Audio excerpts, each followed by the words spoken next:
Növbəti dərsimiz Present Simple, indiki zaman.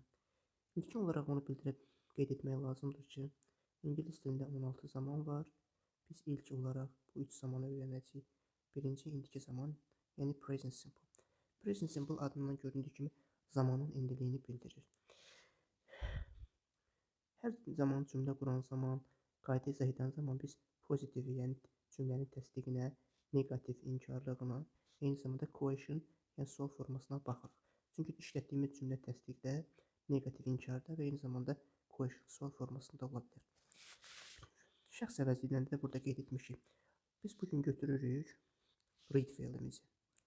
Read, oxumaq fe'limizi. Burada şəxslərə görə bilir. I read, mən oxuyuram. You read, sən oxuyursan. He reads, o oxuyur. She reads, o oxuyur, qadın cinsi. It reads, o oxuyur, orta cins. We read, biz oxuyuruq. You read, siz oxuyursunuz. They read, onlar oxuyur. Burada, yəqin ki, buradakı S şəkilçisini gördünüz. Bu S şəkilçisi he-də, she-də, it-də sonuna S artırılır. Çünki burada da vurğuladığım kimi mübtədamız tək olarsa, fe'ilimizin sonu S artırılır. Mübtəda cəm olarsa, fe'il olduğu kimi qalır. Məsələn, burada da gördüyünüz kimi he, o, she, o, it, o. Üçü də o deməkdir, təkdir. O baxımdan sonra heç bir şey artırılmır. Amma we, biz cəmiyik, you, siz cəmsiz, onlar cəmdir. O baxımdan fe'ilin sonunda heç biri artırılmır. Burada sual verə bilərsiniz ki, əgər müəllim eləsə, I ilə you təkdir, bəs niyə olmur? Bunlar ilk öncə bildirdiyim kimi, bunlar sadəcə olaraq istisnadır, tamam mı? Olduğu kimi qalırlar. İnkarda da, inkarımızda da indiki zamanda ya do not və yaxud da ki, does not-dan istifadə edirik. Məsəl üçün, yenə 3 şəxsdə, he-də, she-də, it-də does not-dan istifadə edəcəyik. Məsəl üçün, mən kitab oxumuram, mən oxumuram, I don't read. Sən oxumursan, you don't read. O oxumur, he doesn't read. O oxumur, she doesn't read. O oxumur, it doesn't read.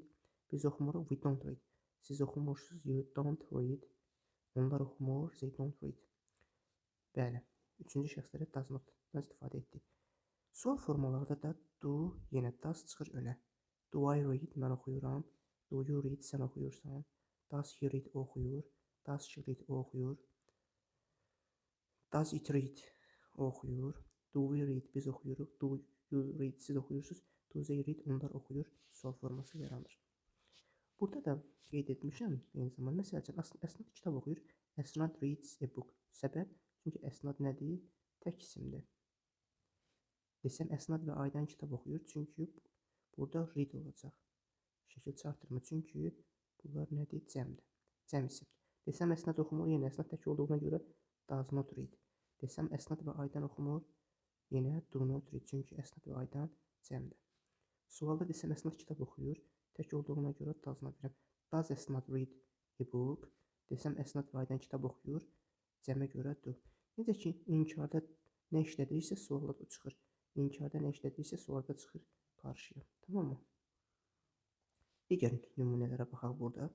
Məsəl üçün, sənin dostun Londonda işi, your friend tək isimdir. Bu baxımdan lives, yaşamaq. Sənin dostların cəm olanda heç bir şey artırılmır, çünki ismimiz cəmdir. Sənin dostun oxumur, your friend, yaşamır, your friend doesn't live, dost təkdir. Sənin dostların yaşamır, don't olacaq. Sənin dostun yaşayır, sualda does çıxır önə, çünki təkdir. Sənin dostların yaşayır, do çıxır önə. Burada nümunələrin hamısını qeyd etmişik, çox nümunə var. Növbəti məsələn nümunə, sənin anan işləyir, bu tək isimli söhbət sənin anandan gedir.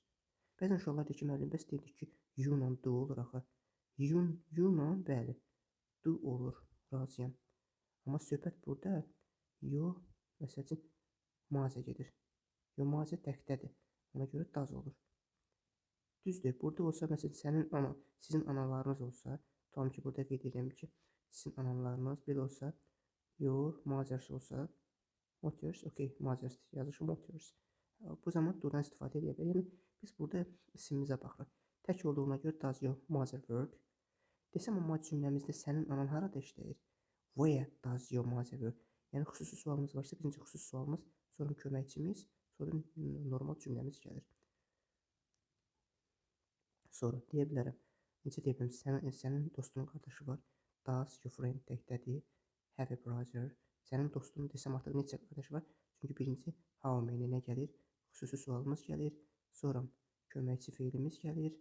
Normal soran sual verilən mübtədamız, soran feilimiz, sonradakı normal cümləmiz. Desəm, sən işləyirsən, do you work? Normal. Sən harada işləyirsən, where do you work? Çünki xüsusi sualımız var. Sən necə oxuyursan, how gəlir, çünki xüsusi sualdır. How do you study? Desəm, sən niyə işləyirsən? Why do you work? Uşaqlar, hər birinizə uğurlar arzu edirəm. Ümid edirəm ki, başa düşdünüz. Suallarınız olsa bildirə bilərsiniz.